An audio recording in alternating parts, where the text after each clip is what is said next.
Hey, it's me, MLB. Here's chapter 28 of Rapid Fate Online, and this one is titled Love. You're cheating with Tamaki, aren't you? She gasped. I have always said you gotta watch those quiet ones. God, Yin, you're such a player. What's he like in the sack? Is he all secret dom or something? No, wait, he's into some kinky weird stuff, hey? Like using his tentacle quirk on you? Oh my god, hentai. He's hentai or dai senpai, isn't he? I knew it. Are you done yet? You asked in a bored tone, giving her a half-littered done look while she rambled. Definitely hentai, she said again. It's kind of hot though, isn't it? Seriously, what do I do with you? You asked with faux exasperation as you shook your head. Are you going to let me talk, or are you just going to sit there and fantasize about Tamaki and tentacle porn? Well, if you give me the options, she replied cheekily. Okay, no, you listen to me. I'm the captain now, you said, copying the meme before taking a deep breath in, getting ready to launch into your secret life online.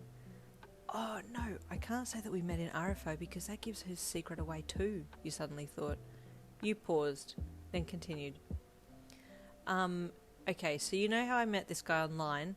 Well, turns out it's actually Tamaki, but now that he knows it's me he's been talking to, he's been ghosting me IRL, and it hurts. But having said that, all day today he's been sneaking looks at me, and I don't know what to make of it, you cried, slumping dramatically forwards on the table.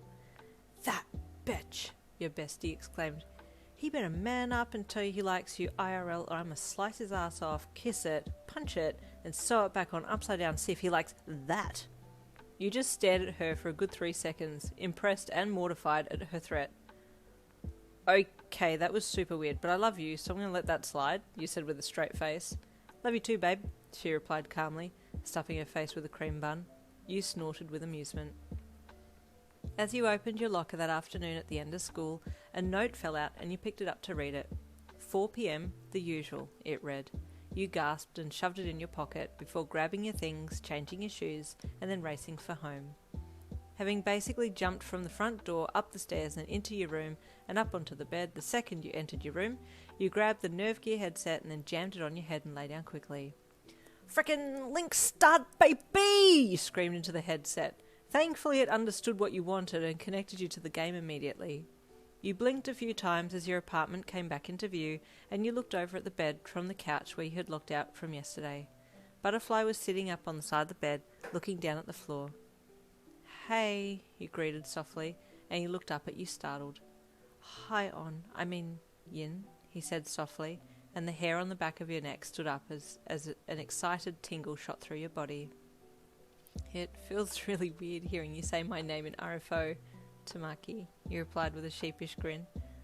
It does, doesn't it? He replied, as he got up and walked over to you. Can I apologise to you first? He sat down beside you on the lounge.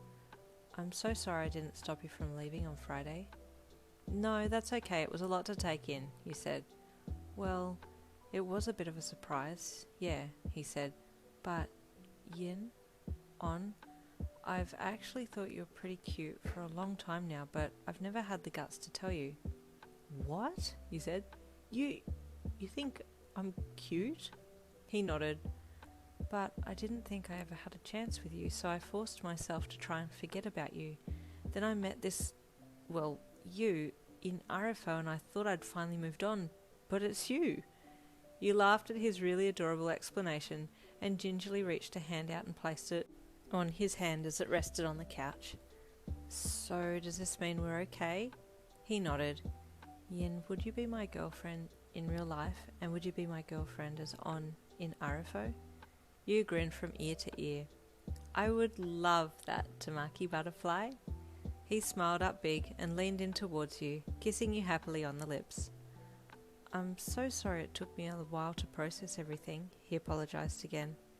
It's all okay now, Tamaki. There's no need for any more apologies, okay?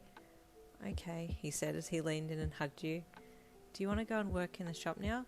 I've missed helping you in-game. Yes, please. People have been asking me things. I've no idea what they're on about. Tuesday morning, Tamaki was waiting for you at your locker at school.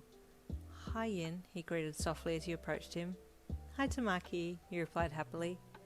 You opened your locker and put your stuff inside and turned to face him to say something, but he was midway through leaning in for a kiss and he had his eyes closed, so you quickly moved your face to connect with him and felt him jump slightly when your lips touched. Tamaki, you giggled as you pulled back. You need to give me a little more warning when you want to kiss. Oh, I'm sorry, I've never had a girlfriend before, he said shyly, pushing his hands into his pocket and looking down. I'm trying to be confident. And you're doing an amazing job, you said encouragingly. You reached a hand out and rubbed his arm tenderly, and he blushed madly at your touch. Can I hold your hand, Tamaki? You asked gently, and he nodded, removing his hand from his pocket of the arm that you had just rubbed, and held your hand with his. He looked equal parts elated and freaked out as your fingers intertwined, and you thought it was just so cute. Once you were comfortably hand in hand, you walked down the hallway and entered the classroom together. Mirio was the first to notice. Oh wow, go Tamaki, he yelled. Tamaki just went bright red and hung his head, his whole body shaking with nerves. Mirio, don't call him out like that, you chided, but couldn't hide the giant grin on your face. Others in the class turned to see what all the fuss was about, and soon all were asking a ton of questions and congratulating you both. You separated as class commenced, but kept looking at each other throughout the lesson, very clearly smitten with each other. I can't wait to spend more time with him in Arifo tonight, you thought happily. And there ends chapter 28. Stay tuned for chapter 29. Hopefully I don't stuff up the intro.